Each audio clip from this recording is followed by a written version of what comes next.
today as we begin the month of December, and we're headed toward the end of this crazy and long year 2020, and we're headed toward Christmas. Just a lot of things going on here and around the world.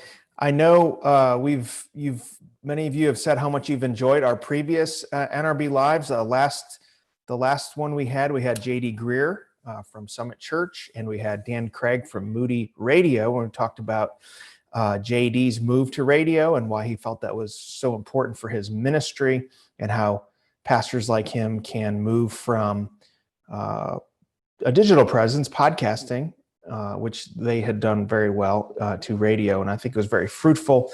If you missed that conversation, you can go on our YouTube or Facebook page here, and you can go watch that. We've had quite a few other NRB Lives that you can go back and see some conversations about fundraising, some about some of the cultural issues, some about other aspects of communication. So we encourage you to go check those out as well. But today I'm excited to have my friend Casey Helmick on here. Casey works with Dunham Company. Casey is a kind of a builder, creator, entrepreneur, if you will, especially in the area of podcasting. In fact, him and I have worked together on my podcast, The Way Home, and it's on this great network with the Dunham Company network. But he's built out podcasting networks. He's built up podcasts for a number of people that you would recognize. Casey has a long background in all of that. And I wanted to have Casey on to just talk about the mechanics, the ins and outs of podcasting, from getting started to really taking it to the next level, to monetizing podcast perhaps, and the benefits of joining a network. So Casey, thanks for joining me today here on NRB Live. Yeah, well, I have to admit, I didn't know that JD was a previous guest of this, and I kind of feel like little Raleigh, North Carolina is dominating your program right now, because that's my home church. I love my pastor, JD Greer, and hopefully we're able to bring something helpful to everybody from down south here in Little North Carolina. I love it. Yeah, we have had a disproportionate Raleigh presence on this NRB Live here, but glad to have you on. I want to start a little bit just at the beginning. I've been podcasting for about 5 to 6 years. Thoroughly enjoy it. It's kind of a growing medium. I think every time I look at the new numbers, more and more Americans are listening, downloading podcasts. You hear a lot of these, well-known people starting them, monetizing them. I think of like Conan O'Brien starting his own podcasting network and doing well with that. Joe Rogan obviously is a big example where Spotify, brought him over. And there's a number of things like that. It's just kind of the new medium, if you will. And so I guess the first question, Casey, is if you're someone that's traditionally producing content, particularly audio content, I think a lot of our radio ministries who are already really doing quite well in the digital space, I might add. But if this is an area that you wanted to get into and improve on, what are some pieces of advice that you give to people who come to you and say, hey, Casey, I want to start a podcast, or we want to get involved in podcasting? What are some things that you tell them? Yeah, we could sit here and talk podcasting, Dan, for probably 10 hours. And we do sometimes get on the phone and just chit chat. And it's the little engine that could media type. It's been around for 20 years, and every year it gets a little bit stronger, and a little bit more of our audience transitions to podcasting as one of their primary ways they stay in touch with ministries and personalities like Conan O'Brien and everything in between. It's a relatively loaded question, but the initial starting place in my discussion with people wanting to get into podcasting almost always is start with the end in mind. What's our goal?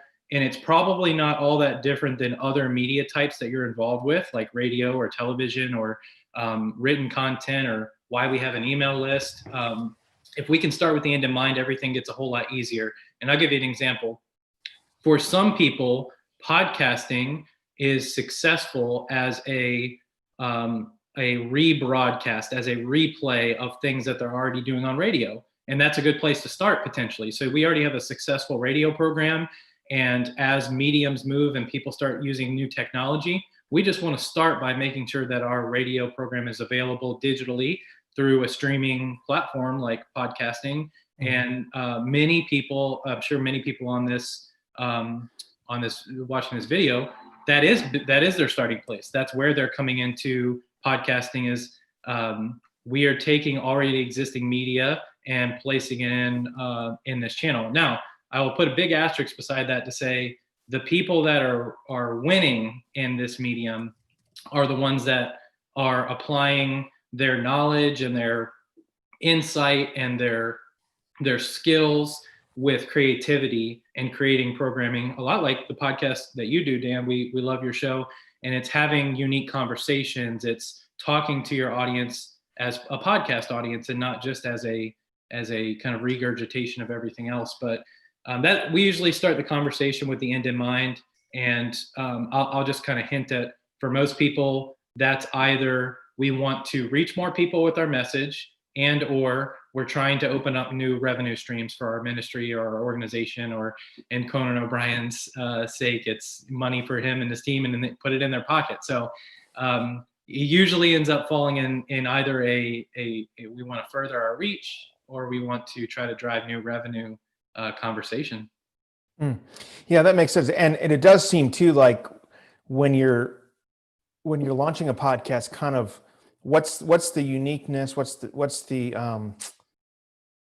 makes it stand out among people, right? So what makes it niche? And I've noticed that a lot of ministry folks are doing quite well, are figuring out really unique offerings to give, unique things you can do, whether it's folks that are doing a scripture a day, or some who are doing like storytelling, or perhaps they're doing questions, they're answering specific Bible questions. It does seem like you have to have a kind of specific format and an idea in mind. And sometimes that could just be the personality of the person is what makes it unique, right? Whether you're a unique interviewer, you have on unique guests, or you have a unique brand of teaching, that could be the thing that drives it too. But it does seem you need to have some kind of something that makes it stand out, right? Yeah, and as new as this medium feels, it's following the same pathway and footprint that radio and other mediums have in the past. So we should learn from history. And what's happening right now, there's somewhere in the ballpark of 1.6 to 1.8 million unique podcasts in the marketplace. And so it's not as competitive as other things, but it's pretty competitive. So when we talk about what makes us stand out, that's never been a more important part of this discussion. What on our programming side will allow us to stand out and be different?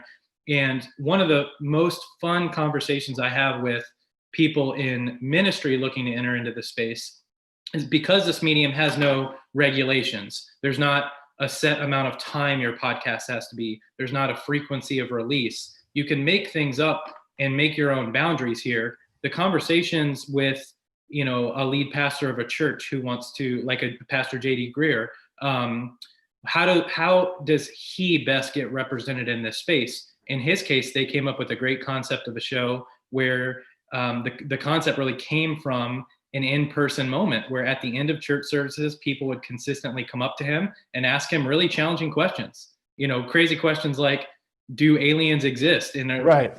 And he said, hey, you know what? I'm going to take these questions, and once a week I'll release an episode where I answer it, and hopefully it's helpful to people, and it's biblical, and it drives them towards the goal. And I just love the beauty of the creativity that's in that. Even though it's a simple format, it's one question. Somebody's gonna mail me in a question, and I'm gonna ask it. That format has existed forever. It came from a natural place within his ministry that allowed him to say, here's something that if we broadcast it, it could help a lot of people. It's natural for us to do that with the things we already have, such as sermons or other additional content. But when we really start to analyze how we could be most helpful in the marketplace and what problems podcasting can solve, I think that's where we're going to really start to get extremely creative. I'll just give one more example before I throw it back to you. I've gotten the chance to help a young lady from Dallas named Jenny Allen, who many people on this call will recognize, who runs If Gathering, who is the founder of If Gathering. Got a chance to kind of build her podcast alongside of her. And it became really clear early on that not only did she need a podcast, she needed to develop a place where she could teach this big flock of women that come to her for insight and biblical truth. She needed that at a high frequency. So she does 2 episodes a week. She's interviewing thought leaders that help drive home what the Bible has to say about different issues like anxiety and fear and depression and real issues. And it's become a very powerful tool, but it's become powerful because she built her program around how can I solve problems that my community are facing and the people that need to hear from me are facing. And so it's somewhat short because women are some of the busiest people in the world, right? It's somewhat short. It's somewhat compact. It's in a series format that's easy to follow. It's meant to be done potentially in a group of other women as a Bible study. You build all the mechanism around who's listening and what problems you can solve for them, which is something that we don't always get a chance to do in other formats with their rigidity and their time constraints. Yeah, that's a great point. I want to ask a little bit about taking a podcast to the next level. Say you've been hosting a podcast for a while, kind of on your own and putting it together, but you want to sort of take to the next level. There's a couple things I think about this. Number one, in terms of monetizing a podcast. So being at a place where it can kind of be a revenue source, what are some things that podcasters have to do, and what are some kind of benchmarks to reach before they can kind of get to the level where potential sponsors will see it as a benefit to partner with them? Yeah, I think more and more so with the competition, we're seeing that number be somewhere between 8,000 and 10,000 downloads per podcast episode, just to get really practical. So when you open up your podcast distribution platform, there'll be a statistics tab you can probably go to depending on what you use. And you can start to track what each episode is downloaded. I think sponsor dollars in podcasting right now tend to skew much more product and customer focused things like sunglasses or things that people can buy online essentially, or services they can purchase online. And so that's a place where they're looking for sheer numbers. I think what is also interesting is when we turn our podcast towards ourselves and we take a little bit of our own medicine. So when we have book releases, when we have events coming up, when we have other services that people can tap into, we don't always think about our podcast as the place to self-promote. And we don't always think about how we need to do that self-promotion that makes it feel less like a 30-second advertisement and makes it feel more like an invitation to join a movement of people who are going to read this book together, or a movement of people who are going to attend an event that we have, or whatever your outcome may be. So that might be the best place to start, is to begin practicing using your podcast on yourself and things that you have and things that come within your own circle, and continue to build your numbers until you're ready to, at whatever time you're ready to go out and try to source some sponsors and advertisers. One thing about the religious space that we know is some sponsors just don't work in our space. Some things we just don't need, we don't want to position ourselves next to, but it also opens up doors with Christian publishing and other Christian related industries that need to reach people of faith. And I think we can begin now to explore those opportunities. Many of those aren't contingent on an audience size. They're contingent on the right kind of audience. So don't be discouraged by that bigger number. There are podcasts that get 500 downloads and have major sponsors. Again, this space is a little bit build it yourself and prove that it works along the way. So I'm giving you kind of a industry standard, but if somebody called me tomorrow and said, "Hey, my podcast gets 1,000 downloads and I got 3 sponsors," it wouldn't shock me. Yeah, that's a good word. What are some ways that podcasters can increase their audience? What obviously they need to promote it wherever they can, right? Like on their email lists and social media. But what are some tips that you give to podcasters to grow in their audience? Yeah, there's 2 audiences you got to think about. So the most recent numbers that came out show that 55% of adult Americans listen to podcasts monthly. And it's a big contingency. And there's a lot of people that are quote unquote current podcast listeners that we want to bring into our camp. And then there's a whole contingency of your people that you know or that you have connections with or on an email list with that have never listened to a podcast before. And so I think those two audiences merit two different strategies. There are people on your email list that visit your website, that have listened to your radio program, on and on and on. Those people may need to be introduced to the concept of listening to a podcast. And I know it's 2020, and most of us interested in media kind of roll our eyes at that because we think, well, doesn't everybody know how? But some of our people really, they won't know how to listen to a podcast yet. So I think it's worthwhile to spend some time educating our internal audiences about how they can listen to our show. I think with that, we often see the ministries we work with at Dunham Company, we often see those moments being very fruitful in the early days of trying to grow an audience is in the education. Click this button. You can subscribe in this way. We release on Thursdays at this time. Mm-hmm. All of those things are very important. When we talk about mass growth and we talk about taking a show from small to mid-size to large, there are a couple strategies that maybe I'll go through just really briefly. And a quick Google search, by the way, will pull up massive lists of all sorts of things you can try. Some of the things that work best is making sure that we're participating in the podcast space. So Dan, I know you've been on a number of podcasts as someone being interviewed or someone, as you have a book coming out or you've got a new initiative. That's really mm-hmm. critical. Just being present inside of other podcasts.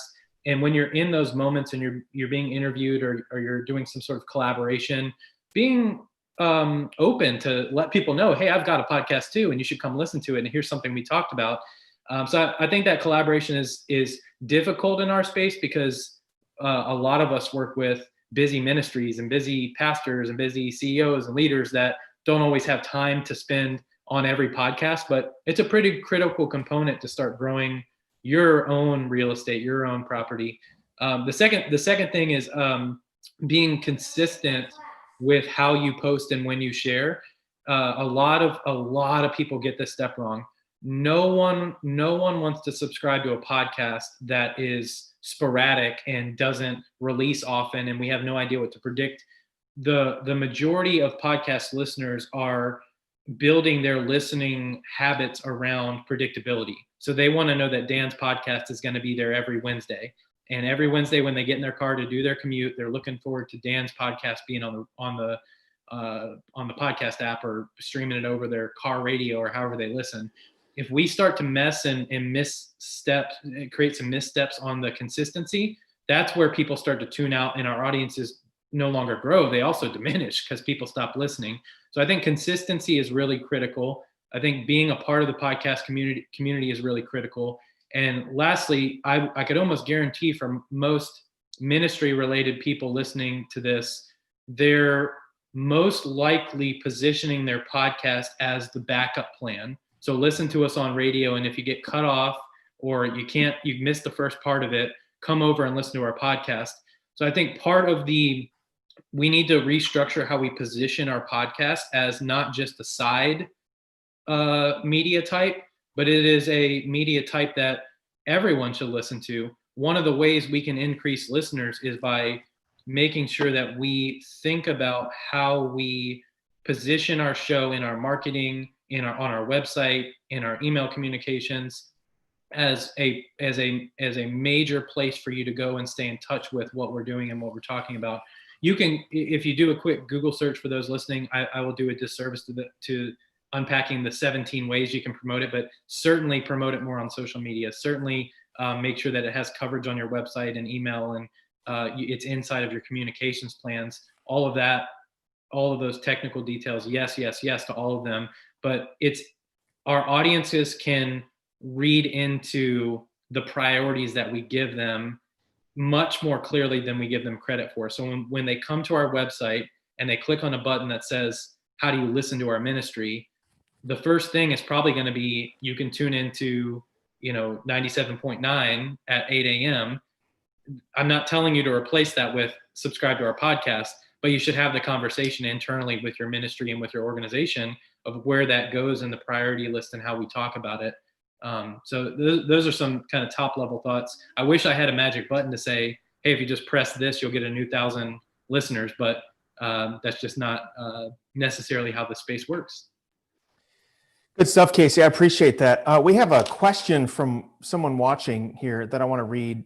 They ask, are there any resources out there that you would recommend for starting a podcast, such as Anchor.fm or another all-inclusive platform that can walk us through the steps of creating and launching a podcast from the ground up? So if someone wants to launch it from the ground up, what are some resources that you'd recommend? Yeah, Anchor is a great resource for someone coming in as a beginner that needs kind of all the tools laid out, primarily on the editing side.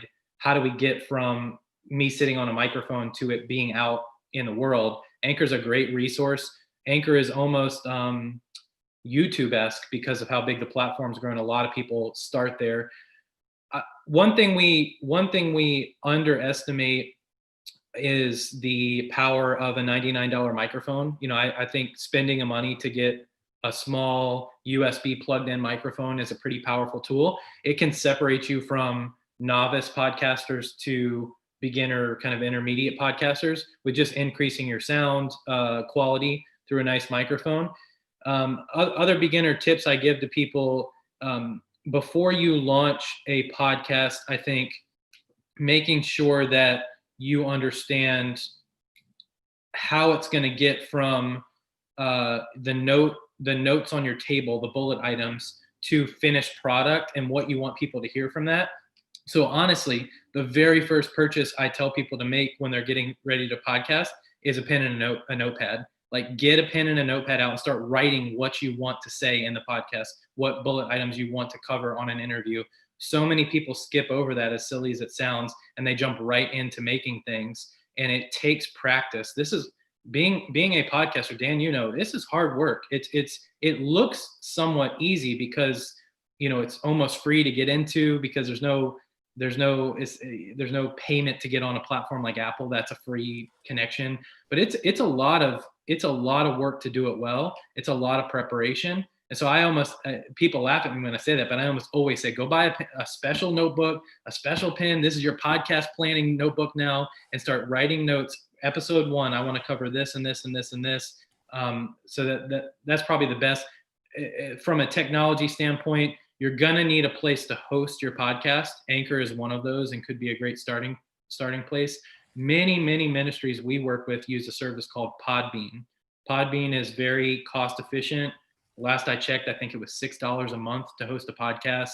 It's an easy to use tool. So for people just entering the space, I often recommend Podbean as a good kind of starting place where you can host. I want to continue along that line and just say, what other kind of equipment or things do you think are important for beginning podcasters to have? Yeah. You mentioned a microphone. And I think a second part of that question is, what platforms should the podcast be on? I mean, should we try to have it on every place where people go find it? So obviously iTunes and Stitcher and Spotify, but it seems like there's a lot of different platforms. And then even some podcasters are putting their podcasts on YouTube because they get quite a few listens from YouTube. So if you can answer both of those questions. Yeah, it'd be great. So the microphone that I've started to recommend to beginners is a brand called, I don't have any sort of affiliation with them. It's just an easy to use mic. It's called Yeti. You can look it up, Yeti mics, and they have somewhere around $100 price point, small microphone, plugs right into your computer with a USB. And for most beginners, and I'm a little bit of a Mac snob. I haven't used anything beyond a Mac for 10 years. There's a free program on Mac called GarageBand. So you plug that USB mic right into your computer, you open up the free application GarageBand, and you can start recording right there. And there's no issues. It all kind of syncs itself up. And then you take that file, and that's where you need the hosting service like a Podbean or an Anchor or someone like that to distribute it. When we get into platforms, if we're going to be a public podcast and want everybody to consume, it's really important to be on the two major platforms right now. There's no reason to not try to syndicate it everywhere. And there's a dozen plus platforms, but the two major players in the space right now are Apple and Spotify.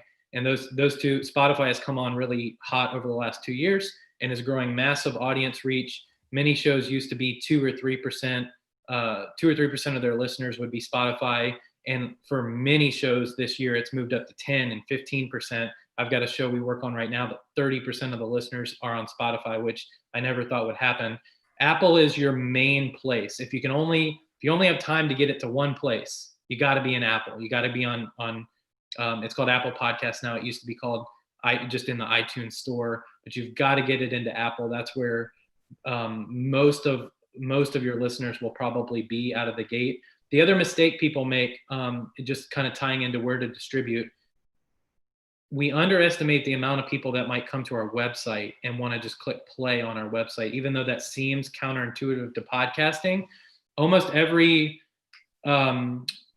distribution platform you use, like a Podbean or an Anchor or one of those, there's many of those, will give you the chance to embed your podcast right on your website. And that's you have to do that. You have to be on Apple, and you really need to have it embedded on your website, because what happens when we think about people finding our podcast is they're typing in Dan's podcast in Google, and up hopefully pops your website, and they're brought right to danspodcast.com/podcast, and they're able to listen right away.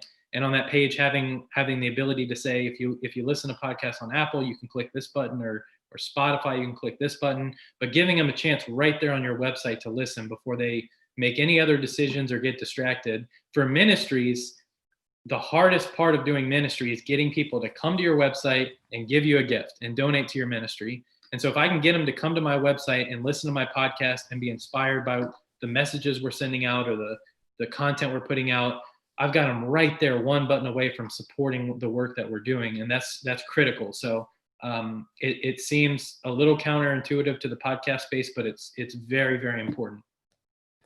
That's really good stuff. I want to ask you about, did you mention, did we talk about YouTube, and you think podcasters should put their podcasts on YouTube? Yeah, I think it's a good idea. For beginner podcasters, it's not the right place to start. For beginner podcasters, you just need to get something on the main Apple platform. Try to get it over on Spotify.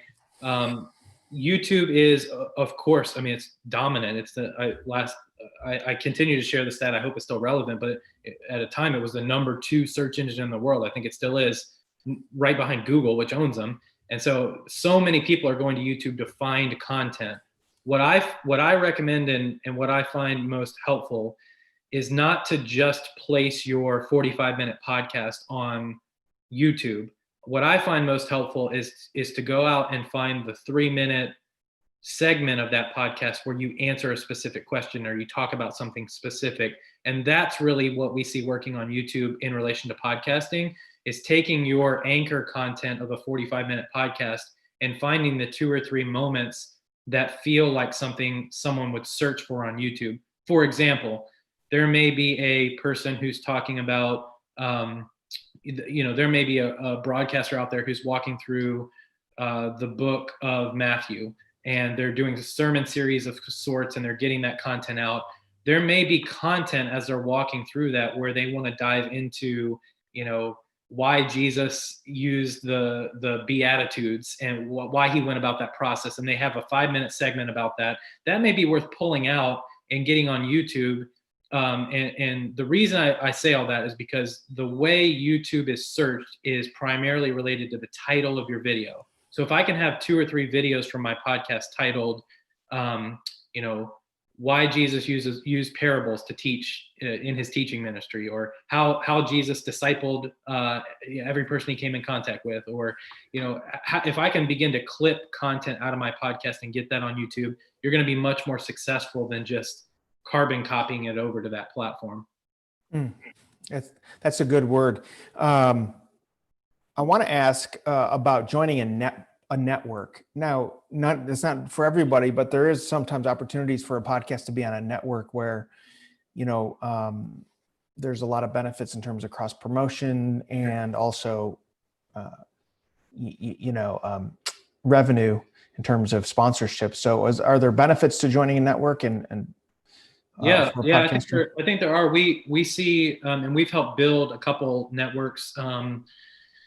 There's a great group out of Dallas that's building a network called Christian Parenting. And so what they've done is they've gone out and found some of the best Christian parenting content and kind of pulled it together as a network. And you know what you're getting when you go to listen to one of their programs. You're getting content that is going to help me as a Christian parent. I think networks work when they are that drilled down in that niche. And so if you're building programming around a specific audience group, Christian parents, for instance, I think it's worth doing a Google search and figuring out what other podcasts are out there that touch on that topic and what are they doing? What can I learn from them? And if there are any networks that cross over into that and collaborate with that. Networks are an important part of the overall podcast landscape because networks give us the chance to pool together marketing initiatives and monetization initiatives. And often there's a person like me behind the scenes of a network that I live in the space. I talk and think about podcasting every day. I'm on the phone every day about podcasting. And for most people doing a podcast, it's not their only thing. So by joining a network, you're able to join up, hopefully, with someone who lives and breathes the space, knows when new tricks and tips are coming out that you need to try, is able to suggest new promotional opportunities, and then also helps you collaborate with the wider roster that's within that network for monetization opportunities and for marketing opportunities. But I'm cautious for people listening to this to join a network before you have some real big problems, meaning I'm really struggling to grow my show. I'm getting good feedback on it. How can I grow? That may be a moment where you want to talk to a network and say, is there a place that you could see yourselves helping my program grow? There may be a position where you say, our show is quite big, but we don't know how to monetize it. We don't know if we should be asking for donations or if we should be selling books through it or trying to find a sponsor. And that's where maybe a network can come in and give you some suggestions on how they could assist in that process. But don't run into a network thinking, well, everybody's joining a network, I need to as well. You really want to use it to solve some problems and help strengthen your system of programming. It's really good.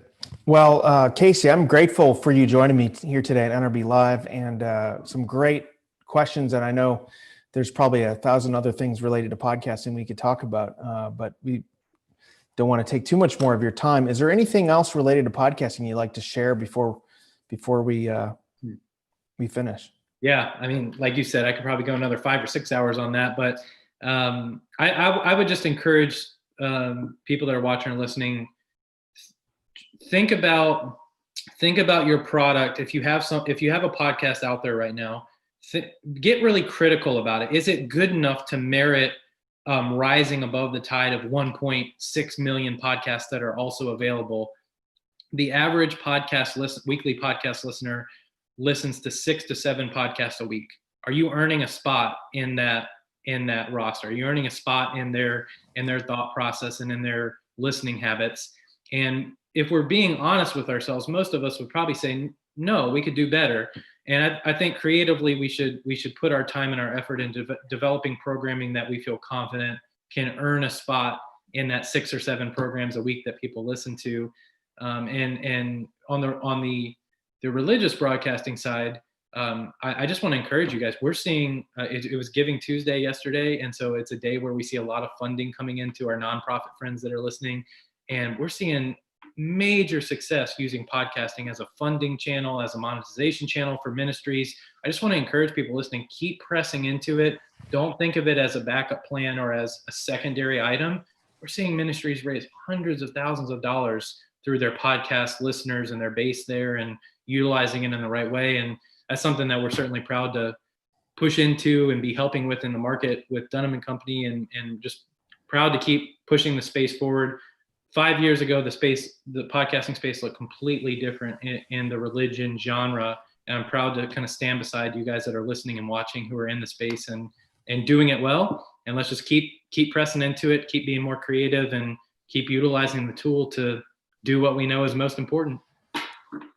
Well, thank you, Casey. I appreciate that. And I want to thank everyone who's watching on Facebook or YouTube live here. And thank you for your engagement. And if you didn't get the first part of this, you can always go back and watch this. And you can also go back and watch our other NRB lives. We look forward to having more of these as we head into the new year as well. But thank all of you for joining us today here at NRB Live. If you'd like more information about the NRB, you can go to our website at nrb.org. We want to also encourage you to consider attending our convention next year, nrbconvention.org.